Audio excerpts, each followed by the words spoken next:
Welcome to Meet the Biz. Today I am visiting with, how long have I known this incredible, amazing man? I think I met him when he was this small. I don't know.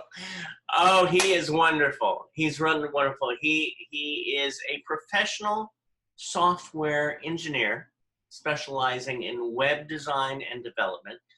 And when I met him, he was an actor and a singer, and I still think he is. My dear friend, Mr. Sam Thacker! Hello, yes, hi. Thank you so much for having me, David. Well, this is fun. This is fun. It's sort of like, okay, let's bring the family in. No, yeah, and you were close. Yeah, I was definitely smaller, but it was about 10 years ago we met.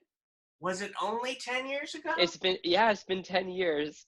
I love how for me, I was thinking about it last night, and I was like, how long have I known David? Yeah, about 10 years. Wow, that's a long time. Wow. Well, especially since you're only... I'm 23, so there you go. Okay. Really? Okay. Was it? Yeah, no, it was let's see, it was at it was at a Christmas Carol audition for the Edgemar Theater in Santa Monica. Right. And I remember this because I was auditioning for Boy Scrooge, and I got 3 callbacks for that role, and I was really excited, and I loved working with you, and I love auditioning. I've always loved auditioning. A lot of people tend to not like auditioning, and they just want to go ahead and be on the stage. I love auditioning. It's so much fun for me to try on as many hats as I can, and auditions are a way to do that. So unfortunately, I didn't get the Christmas Carol role. I guess I know you must have really liked me because I got those 3 callbacks, but my sister did get the role of Little Fan. So I ended up spending a lot of time with you and the people that you work with anyways, because I was always with her, with my mom, going ahead, and she was in rehearsal or you guys were doing the show. So yeah, it's been 10 years. 10 years. Wow. And that was Corey Allen's last production, I believe. Yes. And I remember I was so excited to get to meet him because I grew up on Star Trek: The Next Generation. Yeah. So being able to finally meet him, and he wrote Encounter at Farpoint, all these amazing episodes, just amazing. Yeah, he was an amazing man. He's an amazing man.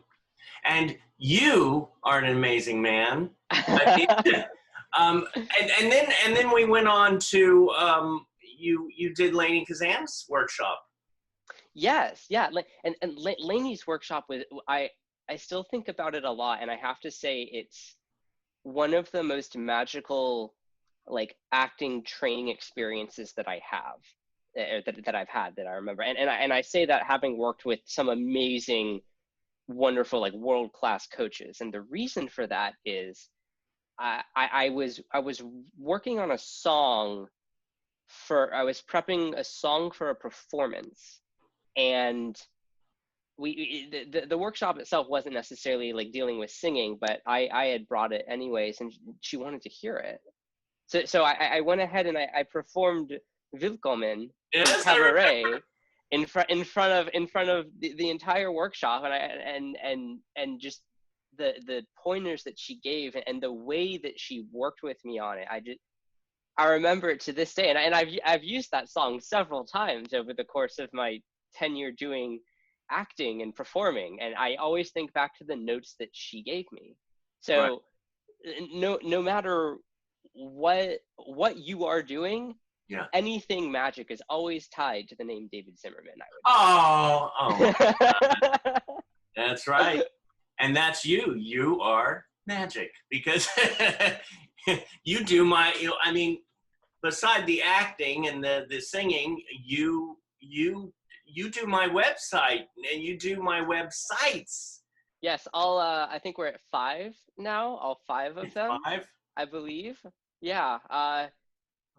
Meet the Biz, My Next Breath, Your Personal Site, Honey Bunny, and are we at 4? I think we're at 4, but still, that's a lot. You're psychic. I think there's a 5th one coming up somewhere. There we go. There we go. Maybe I shouldn't be mentioned that on the air. Surprise project or something. Oh. Well, we'll need to discuss. Mm-hmm. So, what got you interested?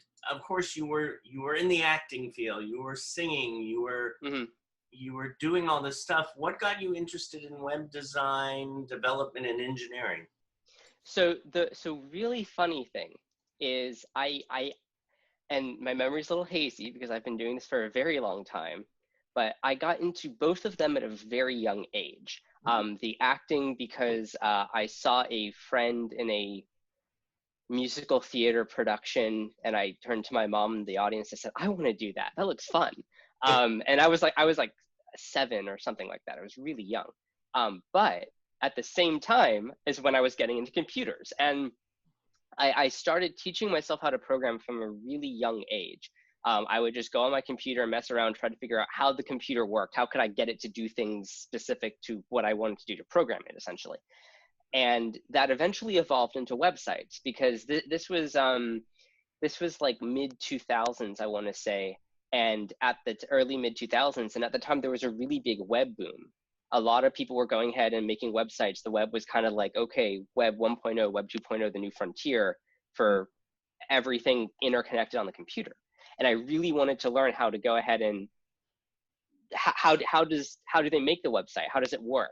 What's the networking behind it? And so I started just honestly, I just started researching stuff on the internet. Yeah. And I expanded my knowledge base, and from there, and I feel really fortunate to have grown up in a time where there's such a big boom on the internet, because like, as with all technology, if you look at things from like 10 years ago, the amount of advancements and changes and perfections that have been done from even just like 2 years ago are astronomical. Right. So kind of jumping in on that wave just at the right time and finding something that I absolutely love doing and was pretty good at, I would go ahead and say. You take the well, excellent at. Thank you. But yeah, so it just kind of just grew from there, and I found something that I love doing, and I stuck with it. And I'm here like a decade later doing client websites and hosting websites and applications that are ranging from individuals and small businesses to people who have really specific needs and have a very specific look and application that they need to get done, but they don't necessarily know how to do all of the coding to make the magic happen. They want their own corner of the internet, I like to say. Right. But yeah, it's quite a journey this far. Well, you know what's so interesting too is, you know, you still love performing. That I can hear it from you when I talk to you, when we meet, you know, when we used to meet outside of the quarantine. Yeah, of course. But you have, it seems like, you know, some people have a stronger right brain and a left brain, the creative and the intellectual, and, you know, not to say creative isn't intellectual, but you seem to have a nice balance of both. Yes. Yeah, and by having that, I think it just helps. It helps for the people who are in the arts. You have that extra special, you know, you see something that other web designers might not. Yeah. And again, I think this is just part of a byproduct of being really fortunate to be able to get into both of these at the same time. It is very, very different fields. I mean, sure, web design and development and putting everything together, like, you can throw code at a website and you can make it work, but the difference is the creativity in that, to go ahead and say, okay, what's the best way to capture X? What my goal is here? What's my best way to do that and make it as seamless as possible? And the experience of the website, the actual look of the website, how it interacts and flows, there's so much more that goes into it than just code. Yeah. And I think part of my experience with the industry and acting and having that creative outlet for me has been essential in not only helping me build my repertoire and build my experience, but also just in general. Like I'm a computer science major, and I was majoring in computer science when I was doing like regional tours of theater, musical theater in Alaska. Like I'd literally be in the green room reading a computer architecture book because I had homework due. And Wow. I was in college for computer science, and people come to me like, "What are you reading?" I'm like, computer architecture 8th edition." but really having the left brain and the right brain to go ahead, and it just feels to flow so naturally to me. And it also comes back to just the amount of stuff that I have my hands in what I'm doing. Like I'm a computer science major. I run my own web design studio for a decade, and I'm minoring in philosophy because that's something that's a class I took in high school that I loved, and figured out, hey, I'm good at this too. I can go ahead and read up on all this stuff. So just a little bit of everything. Well, and you know what? It shows that, we really need it, especially in this country. They tried to take away the arts and music, dancing, art, but it's necessary. I really think Yes. it is so necessary to go hand in hand with everything. Yeah, and I think for me, at least, the perspective that I have on this, as someone who's in like a STEM major or a hard science, like a lot of math and everything, is there can be soul to the computer. There can be soul to a certain extent to what you do on it, how you interact with it, how you design it. But at the end of the day, if you don't take into account the human factor, if you don't take into account the experience of the person using the computer and look at that human computer interaction, Yeah. what is the point? What are you doing it for? You can code a machine and build a machine and have it do all these wonderful things, but if you don't take into account at the end of the day who is using it, Mm-hmm. and that's us humans, at least right now, until maybe in like 10-15 years monkeys know how to use a mouse and can go to google.com or something like that, then that if you're not taking the human factor into account, what's the point?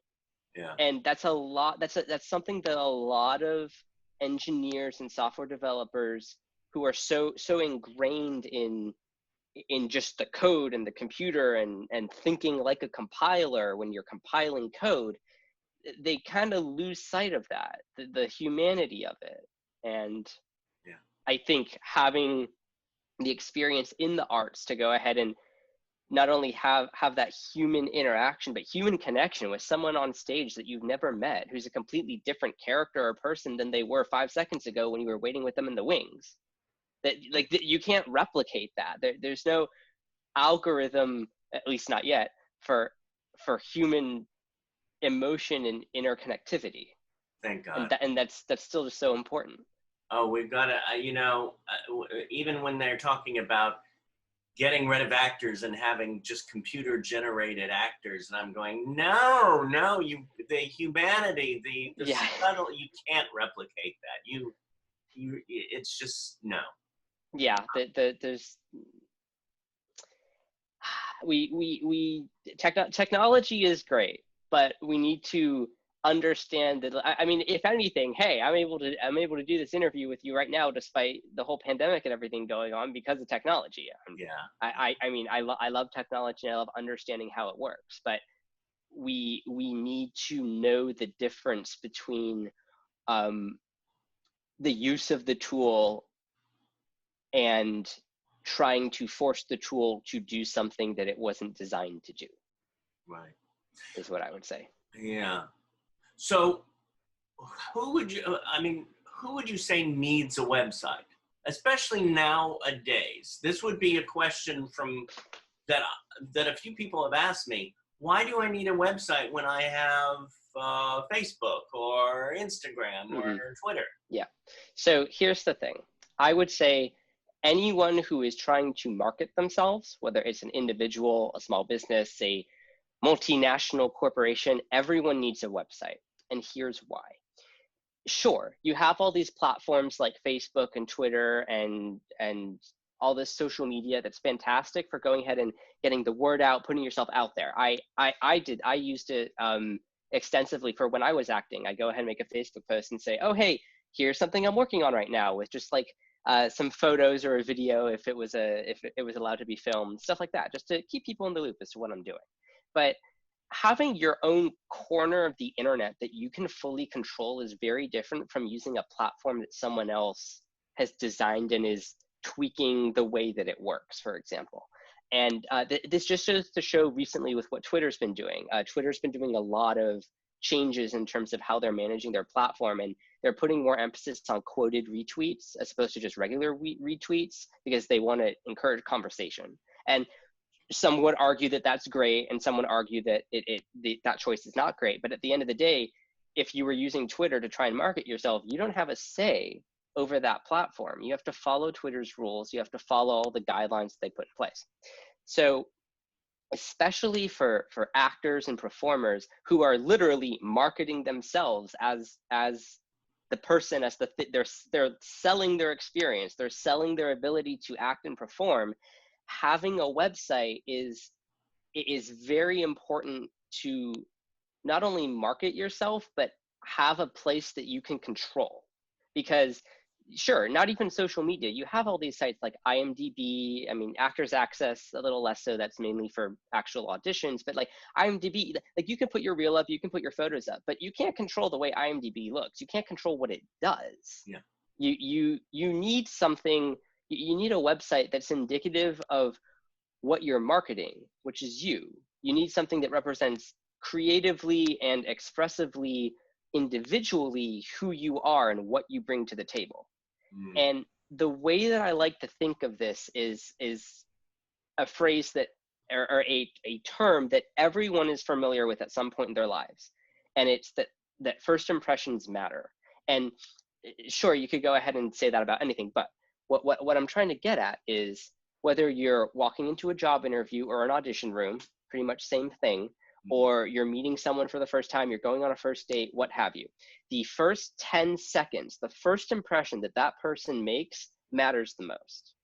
And the same, how you carry yourself, how you present yourself, and the same thing applies to websites. It's actually even more so with websites. Like if you walk into an audition room, and you walk in and you sing your 16 bars for a musical theater audition, the casting director already knows whether or not they want you to continue, or they want to hear more or see more, they just want to bring the next person in, get you out, get people moving. But they still have that courtesy, okay, let's listen to your 1632 bars, and then we already know our decision while you're singing. With websites, they can just close it. They don't need to have a courtesy, I see your website's okay. I'm going to spend an extra 5 seconds on it, but then I'm going to close it because it's not really giving me what I needed. I don't know who you are as a person. It's not telling me much. No, they could just close it. Yeah. There's no courtesy wait time. So having that piece of individuality in it that captures who you are and captures people and captures their attention, that's what's most important. Yeah. Because if your website's not working for you and it's just okay, what's the point of having the website, I would say. Yeah. Now, somebody, let's say we start from the beginning. Somebody says, you know what, I like what he's saying. And let's say they call you up. What's your process when you meet a new client? What's the step-by-step? So a lot of people in my field, especially people with technical backgrounds, would go ahead and say, okay, how many pages do you want? What's the content we need on the site? All these technical questions.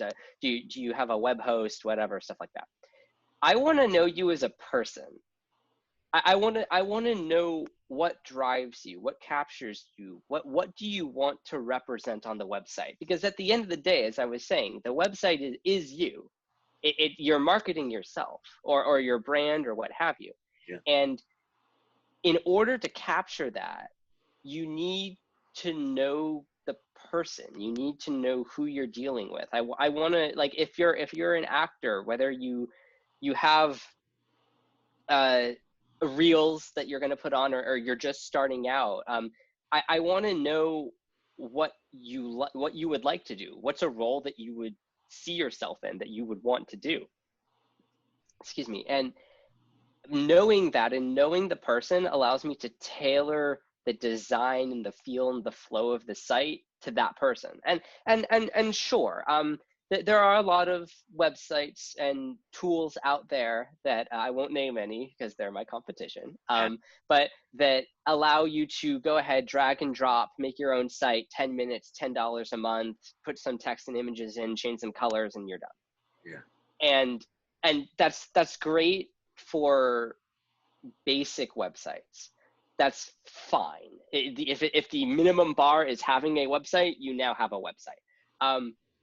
But having been in the industry and knowing that a lot of people use those tools to just get themselves on the internet, which is a start, they all tend to look the same after a while, because there's only so many tools that you can use without doing like coding and customization work. And there's only so many sites you can do and using like templates and stuff before you kind of see, oh yeah, I've seen this one before. They changed the colors a little bit and stuff. And sure, maybe to the average Joe, that's fine. It's a website. But it's not personalized to fit you, I would say, and that's where I come in. Right. Now, here's a question that just popped into my head. Why do I need, I guess, 4 websites right now I have? Why do I need 4? Yeah. I need 4 of them.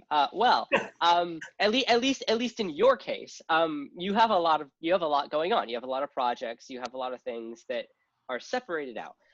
Like, for example, we have Meet the Biz, and we have My Next Breath, and we have your personal website. I'll just use this. We have the Honey Bunny website. All 4 of them. Each of them, in my mind, each of them is a separate project, and they have a different flow and feel and fit.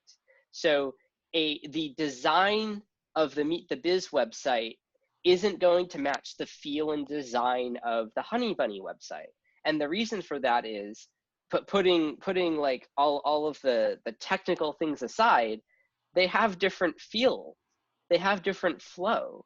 And I keep throwing these terms out, but if you like look at the Honey Bunny website, it more accurately represents both the movie, the short film as a whole, and the poster that you had created for it, as opposed to just putting that on another page on the Meet the Biz website. Right. Because they're not the same. If for example we said, okay, you have 4 projects going on, I'm going to make a 1 page, and each of your projects will have a single page on one website. Okay. The design flow would be too jarring, even if each page were different, because you're jumping back and forth from different projects that are supposed to be interconnected because they're all on one website. They're all under one umbrella, David Zimmerman Productions. But the feel would be too jarring of an experience. It would be too I keep saying the flow, and what I mean by that is the end user experience utilizing the website. So if you have like let's see, so yeah, like the My Next Breath website. The My Next Breath website, and I didn't design it. I'm only maintaining it, but I'm drawing it from experience. The My Next Breath website fits the feel of the movie that you are creating and the story that you're trying to tell. And your personal website is a reflection of what you represent and has all these links out to these other projects that you've done. But at the end of the day, if I just took the content from all 4 of these websites and just threw them on the Meet the Biz website and said, okay, yeah, we have a project and here's other projects, it doesn't make sense. And I'm trying my best to convey this in a designer fashion. No, I mean, I definitely could see it. I mean, if we have the David Zimmerman website or the davidszimmerman.com Yeah. website, which we do, and we have one page for each, it could get too schizophrenic. I mean, you Yes. have the links for the other ones, which are good. And then with the David Zimmerman, it could, the bio. And if I wanted to add another page to it for either photos or something about myself that is in connection or coaching or whatever, then that's something different. But it's nice to have those separated, like you said, the movie websites, the Meet the Biz website. So it really is, I feel, for me, it's the best thing to have. Yeah. And it perfectly mimics real life. And the reason I say that is, again, if I'm building a website for someone and it's supposed to be your corner of the internet, what represents you, at the end of the day, when you're working on the Meet the Biz, when you're doing Meet the Biz, you're not also thinking about Honey Bunny. You're focusing on Meet the Biz, and that's the project that you're working on. Right. And sure, there could be some interconnectedness between them, but at the end of the day, it's separated out. So if we're creating a piece of the internet for every one of these projects, and each of these projects are separate in your life and how you work on them, why would we choose to amalgamate all of them together? Right. When life imitates art and art imitates life and all of that, the at the end of the day, like, sure, you could say, oh, like, you have 4 websites, that's so many websites, but you have 4 projects going on, that's so many projects. It's the same principle, essentially. Yeah, and it all leads to the main hub, but it's nice. It's nice. Yeah. Now, let's say one of our students who loves acting at Performing Arts Studio West or Meet the Biz or anyone out in the YouTube land. Let's say they are actors and they're performers, but they also say, I'm interested in also becoming a web designer. What would you tell somebody? So I would say the first thing to do is never get too technical. You have you will need, especially if like you're doing web development or you're not just doing designing, like if you're offering multiple things, you will need to get technical, obviously, because that deals with programming and what have you. But putting all of that aside for a moment, never get too technical, especially if you're doing web design, because at the end of the day, what you're flowing is your creativity. That's what you're working off of. For me personally, I literally, and the internet is wonderful for this. Actually, I think I checked a book out of the library first. I checked a book out of my elementary school library. It was the only book in the entire library on programming, and it was about web programming. And that's how I started. I started reading, I started researching, I started looking things up. But now, I mean, oh my gosh, you have so many resources at your disposal. There's YouTube, there's whole sites dedicated to teaching you for free how to program, how networking works, how the internet works. And just start learning. I would say start reading, start going ahead and experimenting. One of the first websites that I did was terrible, obviously, because it was my first website, but I just threw some code together, said hello world, and saw how I could have an image linked in from my hard drive display on a local machine. Yeah. And tried to figure out, okay, now that I have this, how would I get it on the internet? How does that work? And just research, mess around. The world, especially the internet, is your sandbox. It's you have the tools. You just need to know how to use them. Yeah. Now let's say somebody says, well, why should I hire you? Why can't I just build my own? Well, again, you can build your own. That's if you spend the time and you have enough of the knowledge to do it correctly, whereby not necessarily using a standard cookie cutter template like we talked about before, you can definitely do it on your own. But I would argue at the end of the day, I have over a decade's experience doing this, and I was hired by a company by Petco to go ahead and do stuff like this for them and do web architecture and all the nitty gritty technical stuff in between. So, I mean, you definitely can, but especially if you're trying to market yourself, unless you really have the time, which may be the case because we're all kind of stuck in quarantine right now. Now is a great time if you have the capacity to, while we're processing everything else going on in the world, to try and pick up a new hobby or something like that. I would definitely encourage you to do so. But if you don't have that time or you don't necessarily want to try and get all that experience, I've been doing this for a decade. Yeah. Well, and, you know, there are two other reasons. It's like, for example, that's why I have you as my web designer. Number one, I don't have the time. Mm-hmm. I can't. I have so much going on. I'm doing the Meet the Biz interviews. I'm someday gonna get my next breath film out there.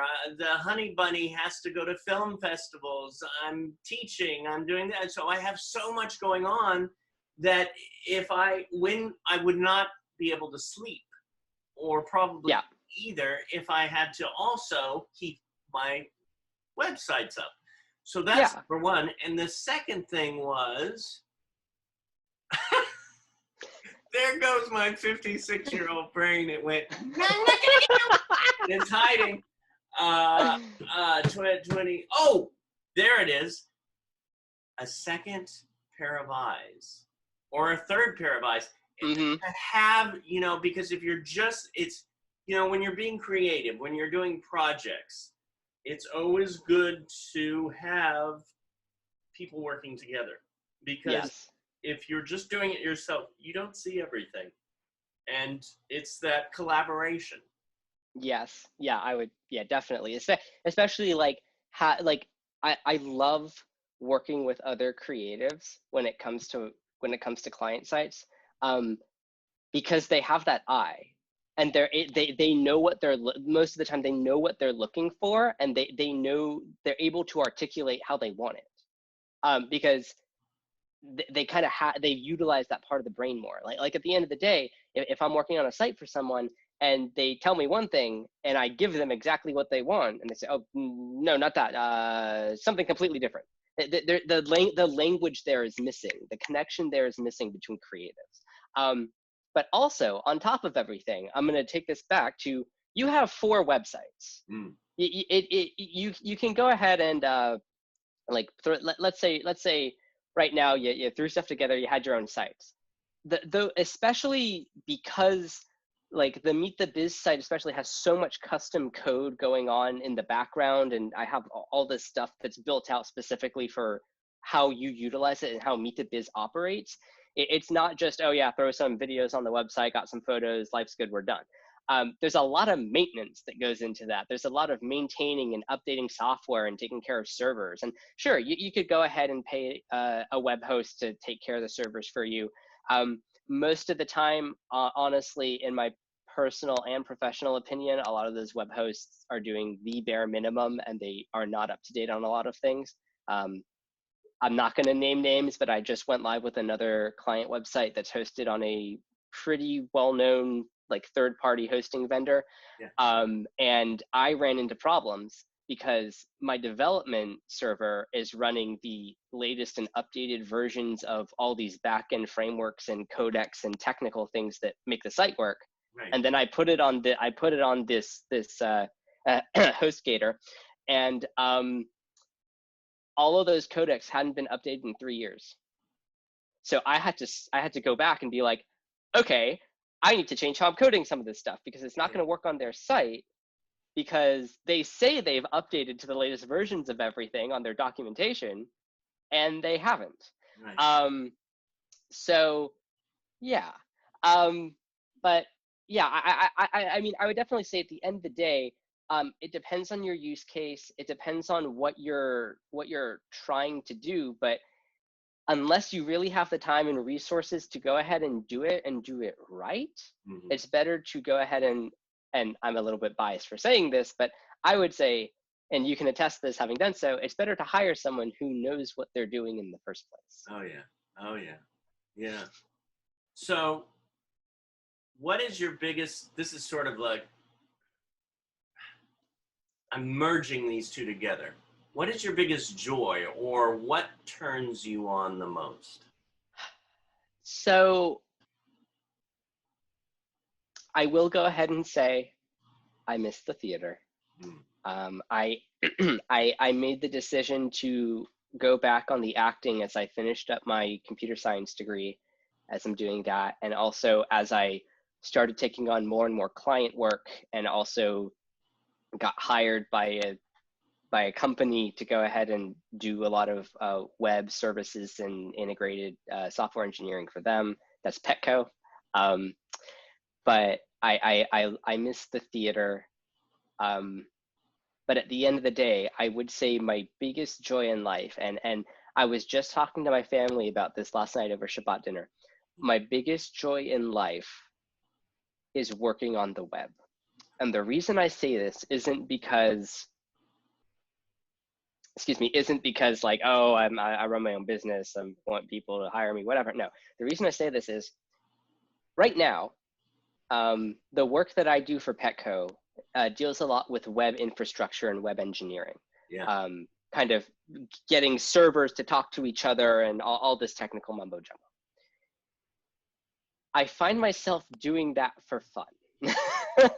I go ahead and it'll be 12:30, 1 o'clock in the morning, because I work all the time, and Do you ever sleep? Yeah, I've been trying to get better at that. And I tell myself, I'm just gonna spend 30 minutes. I'm just gonna read a book or watch a YouTube video, just decompress, let my mind spin down for once. And before I know it, I've spent an hour designing an entire network server infrastructure for web hosting. Why?